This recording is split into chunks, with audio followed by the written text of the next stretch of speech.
Assalamualaikum warahmatullahi taala wabarakatuh, teman-teman. Alhamdulillah wa syukurillah, ketemu lagi di channelnya Alek Ganjil ya, teman-teman ya. Gimana kabar kalian? Semoga kalian sehat, terus selalu dipermudah dalam urusan. Nah, kali ini kita jalan-jalan ya di kota Rantau, teman-teman. Gimana keasikannya?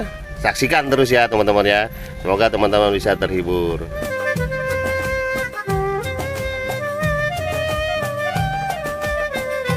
Oke teman-teman, sekarang saya lagi ziarah di Datu Nuraya. Tepatnya itu di Desa Tatakan, Tapin Selatan, Tapin. Mungkin teman-teman ada sebagian yang bertanya-tanya siapakah Datu Nuraya tersebut. Maka hari ini saya akan menjelaskan atau menceritakan sedikit keterangan tentang Datu Nuraya ya teman-teman ya.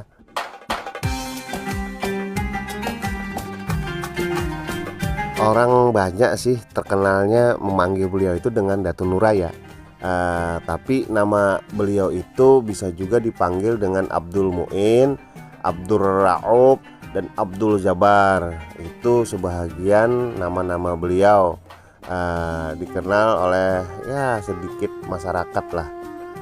Terus beliau juga mempunyai ukuran makam yang sangat panjang teman-teman. Mungkin itu bisa dibilang terpanjang di dunia ya.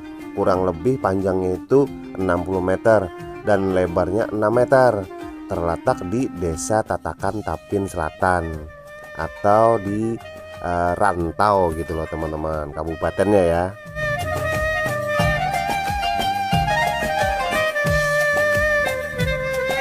Oke teman-teman, saya mulai cerita sedikit nih tentang ya Datu Nuraya ya. Kita awali kisah beliau itu di Pantai Jati, Minggu Kerikil, dekat Liang Macan gitu loh, Desa Tatakan. Di situ tinggallah seorang guru miskin namun sangat dalam dan tinggi ilmu tasawufnya. Beliau adalah Datu Suban teman-teman. Karena kemiskinan beliau dan istrinya makan singkong setiap harinya. Coba bayangkan pada zaman dulu itu teman-teman ya.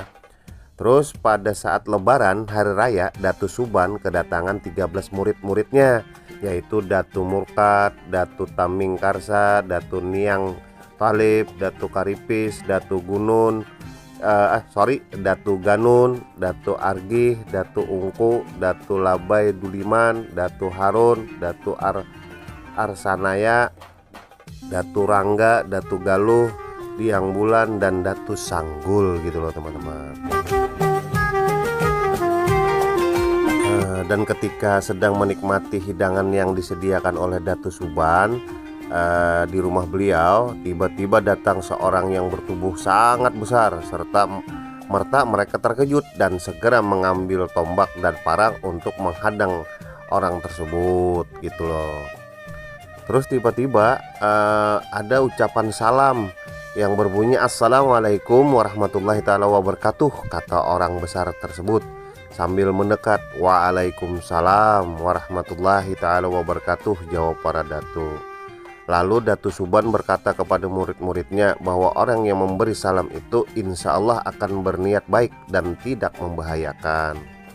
Terus Datu Suban bertanya, maaf, siapa saudara yang datang dan dari mana asalmu serta apa maksud saudara, tanya Datu Suban. Si raksasa hanya menjawab dengan ucapan la ilaha illallah. Setiap Datu Suban bertanya selalu dijawabnya dengan kalimat tauhid, la ilaha illallah, hingga 7 kali. Ditanya dan dijawab dengan 7 kali zikir tauhid itu. Setelah 7 kali zikir tersebut, tiba-tiba raksasa itu ambruk. Lalu para datu menghampiri dan memeriksanya. Ternyata orang besar itu telah meninggal dunia. Serempak mereka berujar innalillahi wa inna ilaihi rajiun. Melihat keadaan yang demikian, para datu yang berjumlah 13 tadi sangat bingung bagaimana cara memandikan dan menguburkannya, apalagi saat itu musim kemarau panjang. Biasanya tanah sangat keras, sedang lubang untuk mengubur harus lebar dan panjang. Dan untuk memandikannya juga diperlukan air yang sangat banyak.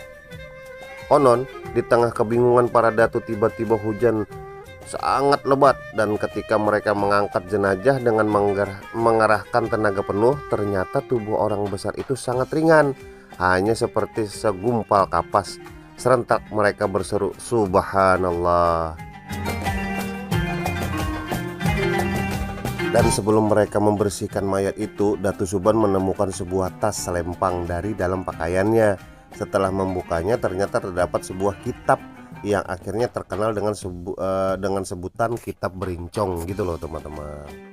Setelah itu murid Datu Suban membuat lubang. Konon lubang yang digali tidak cukup untuk mengubur jenazah itu, terpaksa kakinya harus dilipat sehingga tubuhnya seperti huruf Hamzah gitu loh teman-teman. Terus pada hari ketujuh setelah meninggalnya raksasa itu, Datu Suban membuka kitab yang ditemukan pada jenazah tersebut di hadapan 13 muridnya sambil mengucap basmalah. Ternyata berisi bermacam-macam khasiat ilmu dunia dan akhirat. Akhirnya orang besar raksasa tersebut diberi nama Nuraya karena dia datang pada hari raya dan wafat pada hari itu juga, dan sesuai dengan badannya yang raya atau besar dan tinggi gitu loh teman-teman. Nuraya berarti pembawa cahaya yang sangat luas seperti raya, dengan panjang kuburan kurang lebih 60 meter. Dengan kaki dilipat, kalau tidak dilipat mungkin bisa sampai 100 meter, dan lebar kurang lebih sekitar 6 meter gitu loh teman-teman.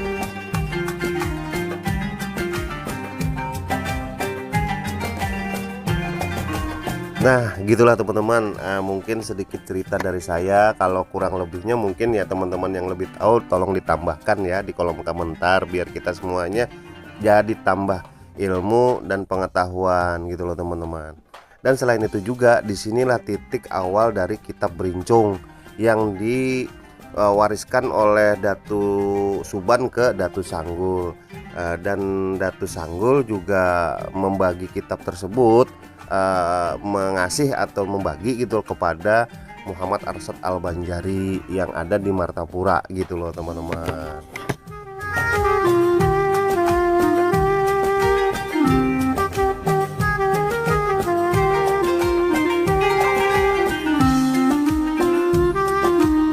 Oke teman-teman, kayaknya cukup sampai di sini dulu. Nanti kapan-kapan kita sambung lagi. Salah dan hilap saya mohon maaf. Semoga teman-teman semuanya bisa menjalankan usaha dengan lancar dan diberikan rezeki yang melimpah dan sehat badan serta rohaninya ya teman-teman ya. Oke, akhir kalam, wabillahi taufik wal hidayah. Wassalamualaikum warahmatullahi taala wabarakatuh.